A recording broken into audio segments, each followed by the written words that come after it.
Paz, amados hermanos de este grupo Edificados en la Palabra, que Dios bendiga sus vidas a cada uno en este nuevo día. Gracias a nuestro Dios que nos da el privilegio de comenzar un nuevo día, de estudiar su palabra. A todos mis amigos oyentes, que Dios bendiga sus vidas a donde se encuentren. Les saluda su hermana en Cristo, Dominga Martínez, desde Panamá. Hoy estaremos estudiando un tema muy hermoso, que el eslogan nos dice conociendo a Jesucristo. A través de las Escrituras estudiamos y sabemos quién es Jesucristo, quién es el Hijo de Dios, quién es el Mesías, quién es el Hijo de David. Estamos en la primera semana, hoy jueves 8 de diciembre de 2022, y el tema que nos toca en consideración es Hijo de David. Tenemos una cita bíblica en Lucas 18:38. Pero en este momento les invito a que hagamos una corta oración. Excelentísimo Padre Celestial, tú que habitas allá en las alturas de los cielos, te damos gracias, bendito Dios, por tu infinita misericordia y por tu bondad. Gracias, Señor, por los conocimientos que tú nos das a cada uno de tus hijos para saber, porque tu palabra es viva y eficaz, que penetra hasta lo más último de nuestro corazón. Gracias, Padre Santo, por tu infinita misericordia y por tu bondad. En este momento, Padre, te pido perdón por nuestros pecados, perdona nuestras faltas, Señor, y ten misericordia de cada uno de tus hijos, Padre. También, Señor, te pido, Señor, que tú te quedes en este estudio, acompañándome de un principio hasta un final, que seas tú poniendo palabras en nuestra boca. Gracias, bendito Dios, porque tu infinita misericordia es para siempre. Gracias, Señor eterno. Bendice a cada hermano, a cada oyente donde se encuentre, y que seas tú, Padre bendito, dándole el conocimiento y el discernimiento a todos aquellos que escuchan por medio de este grupo de WhatsApp. Gracias, Señor eterno. Gracias, Padre. Favores que te agradezco en ese nombre precioso que es Cristo Jesús, Señor nuestro. Amén.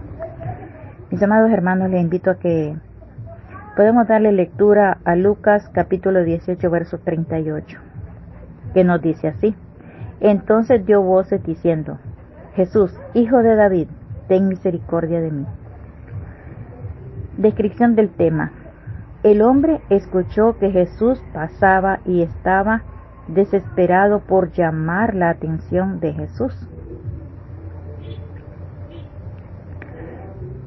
No se avergonzaría y no sería callado.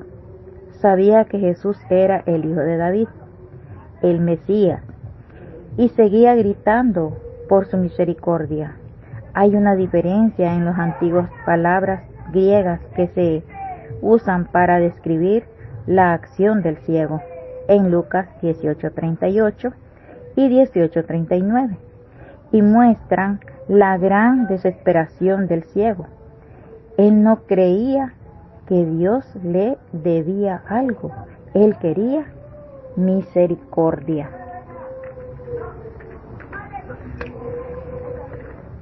La palabra de nuestro Dios, especialmente en el Nuevo Testamento, podemos encontrar muchas declaraciones en las cuales se dice de Jesús que es el Hijo de David. Sin embargo, no todos conocen el significado de esa afirmación, así que aquí la encontramos. La palabra de Dios, a lo largo de su vasta escritura, ha sido revelada al pueblo de Dios de forma progresiva. Es decir, que desde el Antiguo Testamento, el Señor reveló que el futuro Rey de Reyes sería descendiente de David. La expresión Hijo de David es un título atribuido a Jesucristo. Muchas veces en el Nuevo Testamento, al decir que Jesús es el Hijo de David, se hace referencia a su descendencia de David, según la carne. Miremos que nos dice Romanos 1, verso 3. Dice que somos perdonados y puestos en una condición de rectitud. Con Él llegamos a estar tal como Él sin pecado. Se nos sostiene y protege por medio de la ley de justicia. Somos justificados. Las dos genealogías de Jesús registradas en el Nuevo Testamento dejan claro que era un representante de la casa de David. Mateo 1, verso 1 al 17 y Lucas 3, 23 y 38. ¿Qué nos dice así? Tanto a través de José, su padre legal o adoptivo, como de María, la ascendencia de Jesús se remonta a David. Por eso en el anuncio de su nacimiento, el ángel enviado por nuestro Dios, él mismo habló de la descendencia humana de Jesús.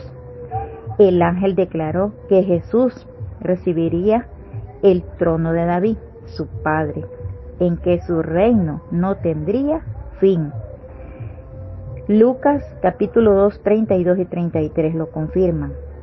Siempre se anunció muy claramente en las Escrituras que el esperado Mesías vendría de la simiente del rey David, de la tribu de Judá, según de Samuel, en el capítulo 7, verso 12 al 13. Y cuando tus días se hayan cumplido y duermas con tus padres, yo levantaré a un descendiente tuyo después de ti, quien procederá de tus extrañas y establecerá su reino. Salmo 78, verso 78 nos dice también. Y capítulo 72, 89 y 3, 37. Miremos qué nos dice Isaías 11, capítulo 1 al 10. Dice así, y les invito a que me acompañen a leerlo. Isaías 11, capítulo 1, verso 10. Sino que escogió a la tribu de Judá, al monte de Sión, que nos dice también Salmo 72, 17. También les invito a que me acompañen a leerlo. Sea su nombre para siempre, que su nombre se engrandezca mientras dure el sol, y sean benditos por él los nombres, llámenlo bienaventurado todas las naciones. Saldrá una vara del tronco de Isaí, y un vástago retoñará de sus raíces, y reposará sobre el espíritu de Jehová, el espíritu de sabiduría y de inteligencia, espíritu de consejo y de poder, espíritu de conocimiento y de temor de Jehová, y le hará entender diligentemente en el temor de Jehová. Estamos leyendo Isaías 11, 1, 10.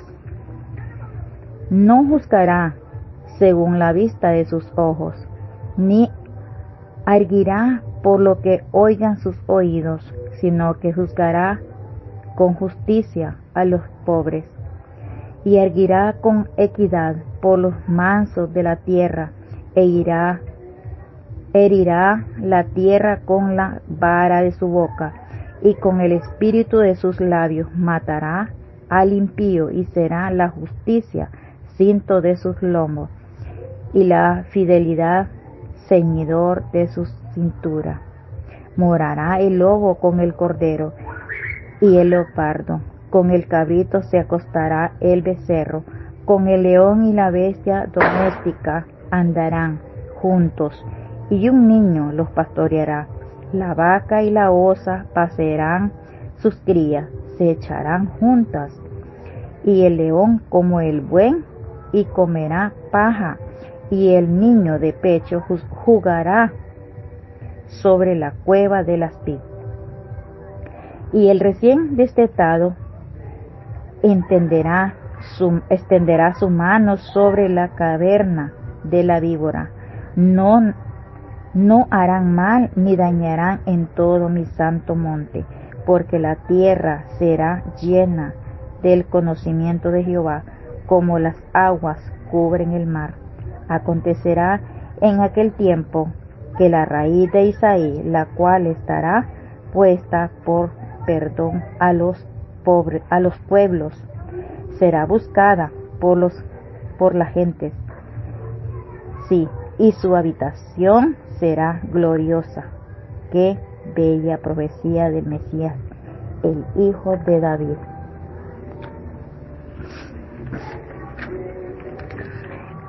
También nos dice Amós 9:11 y también Miqueas 5:2, que los podemos leer en nuestra casa. Aquí nos dice también que en aquel día yo levantaré el tabernáculo caído de David y cerraré sus portillos y levantaré sus ruinas y lo edificaré como en el tiempo pasado, para que aquellos sobre los cuales es invocado mi nombre poseerán el resto de Edom y a todas las naciones, dice Jehová, el que hace esto a partir de Abraham antepasado. De David ya existía la promesa de que a través de su descendencia Dios enviaría la esperanza a la humanidad. Génesis 22:18. En tu simiente serán benditas todas las naciones. Luego, con la bendición de Jacob, nieto de Abraham, quedó claro que el gobierno se establecería a través de la tribu de Judá. Estamos en Génesis 49:10, nos dice: el cetro no se apartará de Judá, ni la vara de mando de sus descendientes, hasta que venga Silo, y a él sea dada la obediencia de los pueblos. Mucho tiempo después, elegidos por el propio Dios, David llegó al trono de Israel. Pero David no fue el cumplimiento final de las promesas divinas de un rey para su pueblo. Se puede ver esta verdad muy claramente. Dios hizo una promesa a David sobre la dinastía eterna de su casa, aunque esta promesa se refería al principio, al rey Salomón, y aún se extendía a otros reyes davidiscos. Se cumplió completamente y encontró su cumplimiento absoluto solo en Cristo. Marcos 1:11. Y yo una voz de los cielos que decía: tú eres mi hijo amado, en ti tomo contentamiento. Hechos 13:33. Las cuales Dios cumplió a los hijos de ellos, a nosotros, resucitando a Jesús, como está escrito también en el Salmo, en el Salmo también, y según Hechos 1:5 nos dice también: mi hijo eres tú, yo te he engendrado hoy. Juan bautizó con agua, mas vosotros con el Espíritu. Yo afirmaré tu trono real para siempre. Segunda de Samuel 7:13. Obviamente se refiere a uno que es el más grande de todos los hijos de David, debido a los exilios y deportaciones del pueblo de Israel. Este poder real parecía haberse perdido, especialmente con el cautiverio babilónico. La promesa de una dinastía eterna en la casa de David parecía haber fracasado. Sin embargo, aunque el árbol había sido cortado de su tronco, de ese tronco retorcido que permanecía clavado en la tierra, surgiría un brote que se convertiría en un árbol importante. Isaías 1, verso 1 al 10. Saldrá una vara del tronco de Isaí, y un vástago retoñará de sus raíces. Romanos 15:12. A su vez Isaías afirma: brotará la raíz de Isaí, el que se levantará para gobernar las naciones. En él tendrán esperanza todos. Y todo esto significó que la dinastía real de David, que parecía haber entrado en decadencia y hasta el punto de extinguirse, resurgiría de una manera mucho más gloriosa. Esta restauración superior se produjo en Cristo, el verdadero Hijo de David. David murió, fue enterrado, pero el fruto de sus lomos, según la carne, surgió Cristo. A diferencia de David, Cristo permanece vivo y se sienta en el trono por los siglos de los siglos. Hechos 2:30. Durante su ministerio terrenal, Jesús fue llamado a menudo Hijo de David. Algunos ejemplos: Mateo 9:27. Pasando Jesús de allí, le siguieron 2 ciegos, dando voces y diciendo: ten misericordia de nosotros, Hijo de David. También la mujer cananea. Una de las declaraciones más conocidas en este sentido fue la del ciego Bartimeo, cuando gritó: Hijo de David, ten misericordia de mí. Marcos 10:47 y 48. Otro pasaje muy conocido es el que narra la entrada triunfal de Jesús en Jerusalén. En aquella ocasión, la multitud gritó: Hosana al Hijo de David, bendito el que viene en el nombre del Señor, Hosana en las alturas. Mateo 21:9. Los escribas y fariseos y sacerdotes sabían que el Mesías prometido era sin duda el Hijo de David. No solo sabían, sino que lo enseñaban. Marcos 12:35 y Juan 7:42. Por eso, cuando escucharon el título de Hijo de David aplicado a Jesús, se indignaron. Mateo 12:23, 24 y 21:15, 16. Pero todavía no comprendían del todo el significado del título Hijo de David. Tenían una interpretación de este título con una conexión estrictamente terrenal. Sin embargo, decir que Jesús es el Hijo de David significa mucho más que una simple declaración de su linaje humano. Por esta razón, Jesús les preguntó una vez más su opinión sobre quién es el Hijo del Cristo. Para ello Jesús citó el Salmo 110, donde David, el Espíritu, lo llamó Señor. A partir de ahí Jesús formuló la pregunta: ¿cómo es que David, hablando por el Espíritu, lo llama Señor? Mateo 22:43 y 45.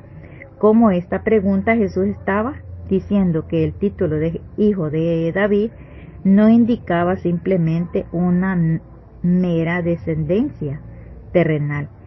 Este título es también una indicación de su divinidad, aunque el Mesías era del linaje de David. Su poder y majestad superan totalmente a David. La prueba de ello es que el propio David se refirió a él como mi Señor. Salmo 110:1.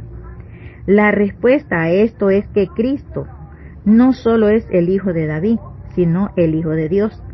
Es mucho más que el Hijo de David.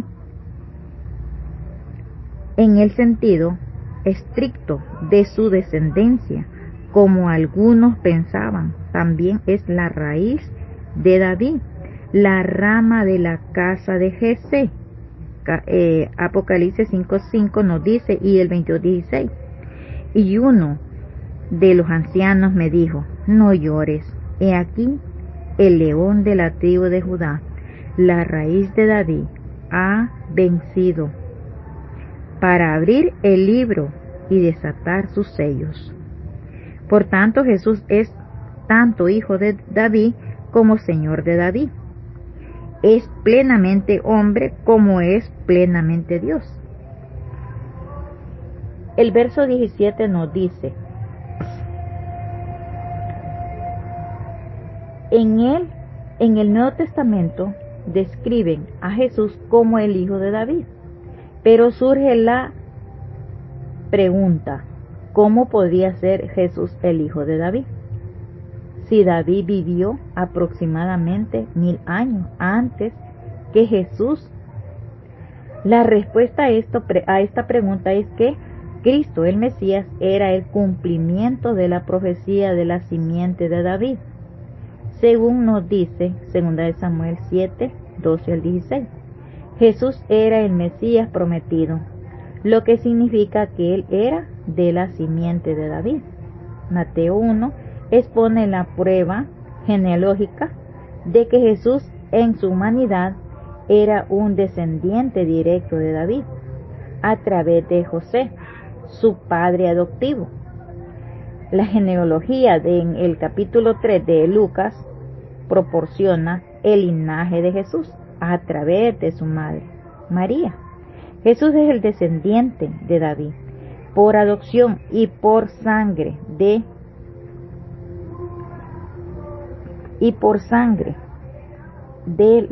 a través de María, pero principalmente cuando se refiere a Jesús o a Cristo como el hijo de David, es porque se hace en referencia a su título mesiánico, de acuerdo a lo que se profetizó de él en el Antiguo Testamento. Jesús fue llamado hijo de David varias veces por la gente que por fe estaba buscando misericordia o sanidad, la mujer cuya hija estaba siendo atormentada.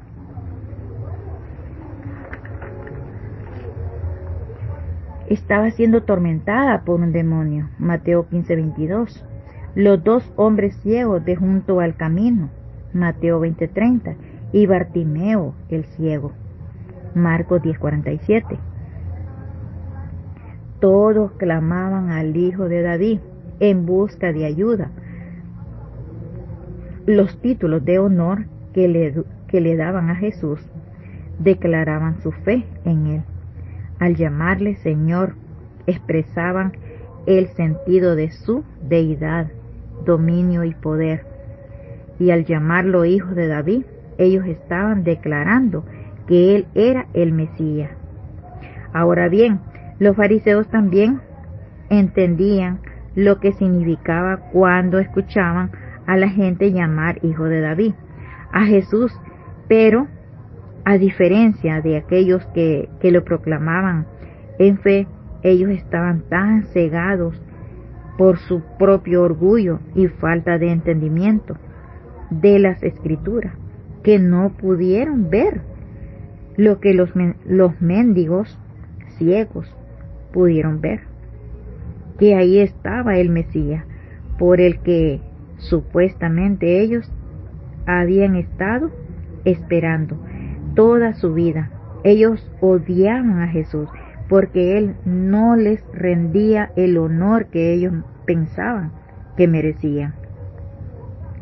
Así que cuando oyeron a la gente aclamar a Jesús como el Salvador, se enfurecieron, Mateo 21:15, y conspiraron para darle muerte, Lucas 19:47. Bartimeo era un hombre con muchas necesidades, pero su orgullo no lo dejaba ver con claridad, porque él era ciego, pero veía claramente.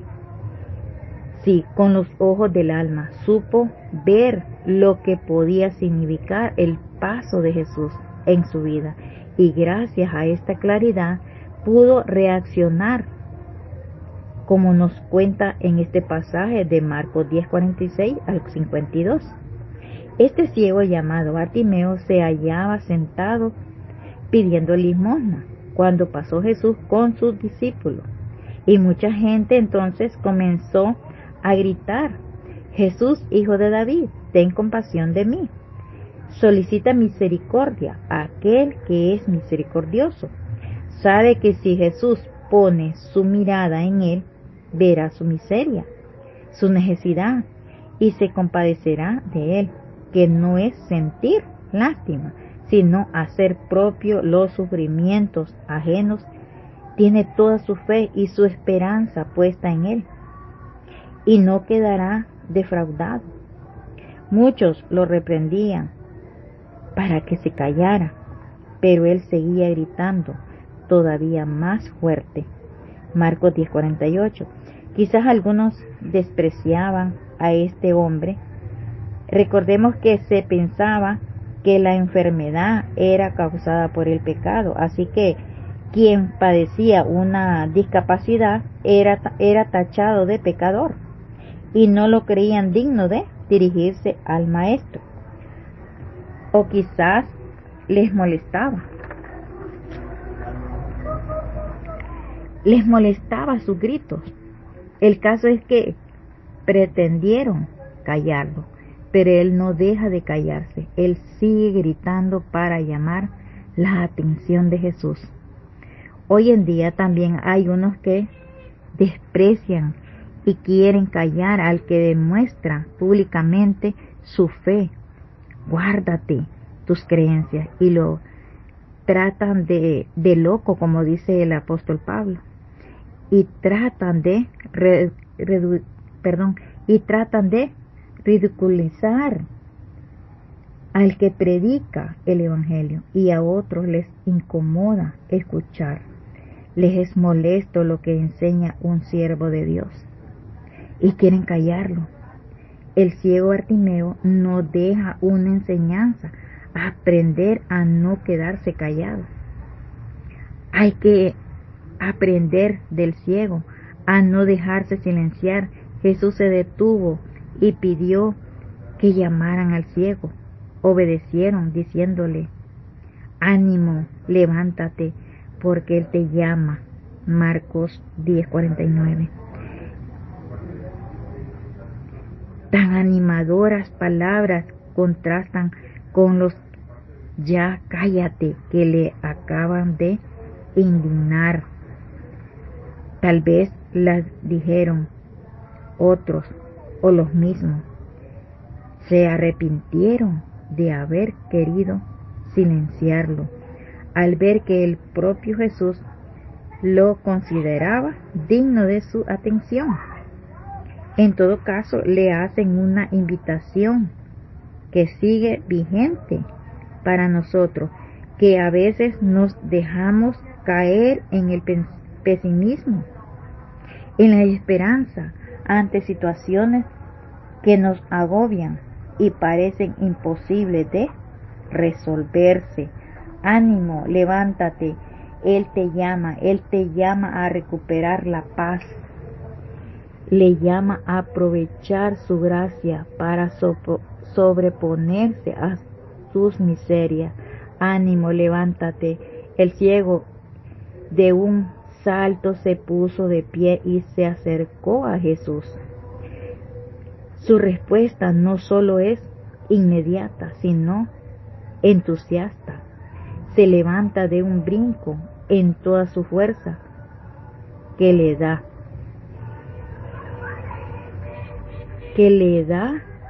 recibir, que está a punto de tener el encuentro más significativo de toda su vida.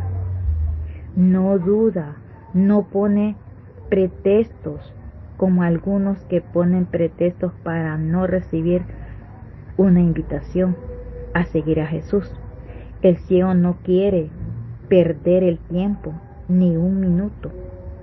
Qué hermoso responder al llamado al servicio de Dios, a la obra redentora, cuando Jesús le pregunta: ¿qué quieres que haga por ti?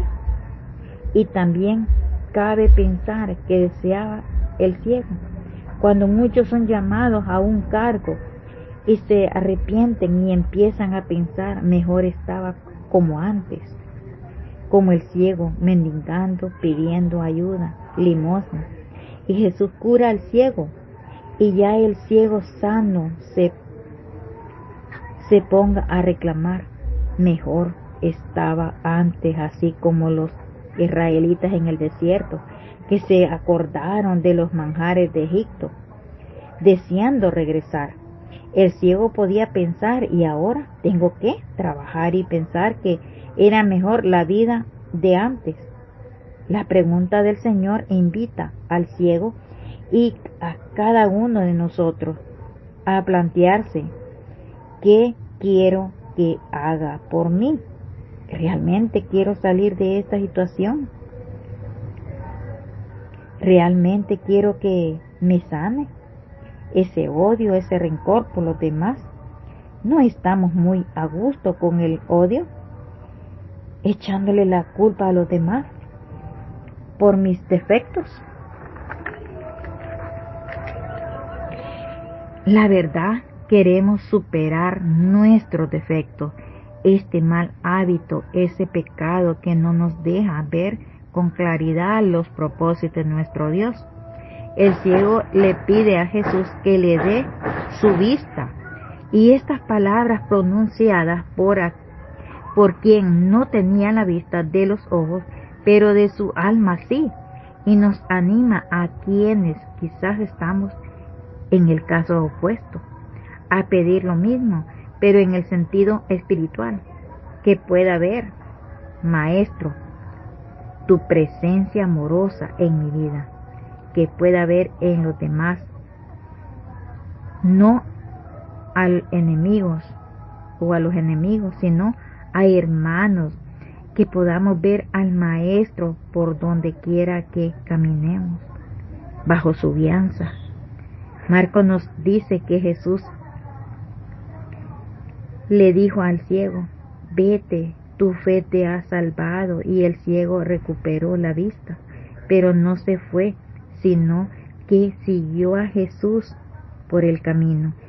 Y es que en la claridad que ya tenía en su corazón, se le subió a los ojos y logró ver lo que para el hombre es imposible. Nos imaginamos tanto tiempo en oscuridad. Lo primero que pude contemplar fue la luz del rostro amoroso del Señor, y ya no quiso perderlo de vista. Le siguió gozoso cuando de nosotros le estamos sirviendo al Señor con gozo, con alegría, deseosos de servirle. Miremos este ejemplo de Bartimeo. Él tuvo que arrojar su capa, la cual era su protección, al ir por sus propios pies y ponerse frente al camino que es Cristo, para buscar su sanidad y una mejor protección. ¿Cuál es nuestra capa?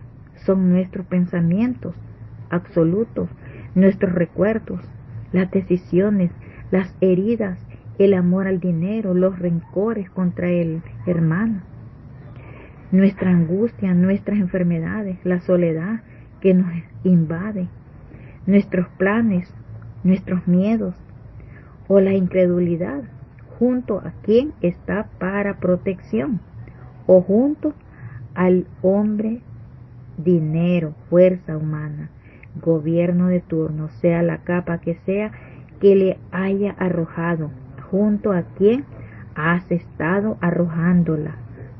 Y acércate a Jesús, ve hacia Él, porque te espera para sacarte de la oscuridad en que te encuentras. El ciego no fue él mismo, así lo serás tú. Decides salir de la oscuridad, de la esclavitud en la que nos encontramos. Grandes cambios se producirán en ti, en mí, cuando arrojemos esa capa de protección que no nos protege nada. Busquemos de Dios, busquemos de Jesucristo, y Él nos alumbrará todos nuestros pensamientos. Que Dios añada bendición a su palabra. Mis amados hermanos, les invito a que hagamos una corta oración. Bendito Dios y amado Padre Celestial, gracias bendito Dios por tu infinita misericordia y por tu bondad. Padre, en este momento que invoco tu santo nombre, te pido perdón por nuestra falta. Perdóname, Señor, y ayúdame a hacer las cosas como a ti te agradan, Padre. Gracias bendito Dios por el privilegio que me has dado de estudiar tu palabra, Señor. Gracias, Padre Santísimo. Y te pido, Padre Santo, que nos ayudes a seguir adelante en este camino, Padre. Gracias bendito Dios por el conocimiento que nos das de aprender más de tu palabra, de saber los propósitos, Señor. Que tú hablabas, Jesús hablaba en parábolas y no las entendíamos, pero ahora, por el conocimiento que nos has dado, por el Espíritu Santo, por esa claridad que nos alumbra, Señor, hemos aprendido de tu palabra. Gracias bendito Dios por tu infinita misericordia y por tu bondad. Gracias, Señor, porque antes estábamos ciegos, Padre. No mirábamos, Padre. No mirábamos los propósitos tuyos, Señor, que tú quieres que nosotros te busquemos, Señor, con corazón contrito y humillado. Que esa luz que nos alumbra, que es tu Hijo amado. Gracias, Padre. Bendice a cada hermano de este grupo dedicados en la palabra, a oyentes y amigos, Señor, donde se encuentren. Y si alguno está enfermo, pasa tu mano de poder, Padre. Sánales y protégeles, Padre. También te pido por mi persona, Señor. Te pido la sanidad de mi cuerpo, Señor. Sáname y protégeme, Señor. Te lo pido en ese nombre glorioso y perfecto que es sobre todo nombre, Cristo Jesús, Señor nuestro. Amén. Paz, amados hermanos, edificados en la palabra que Dios bendiga en este día.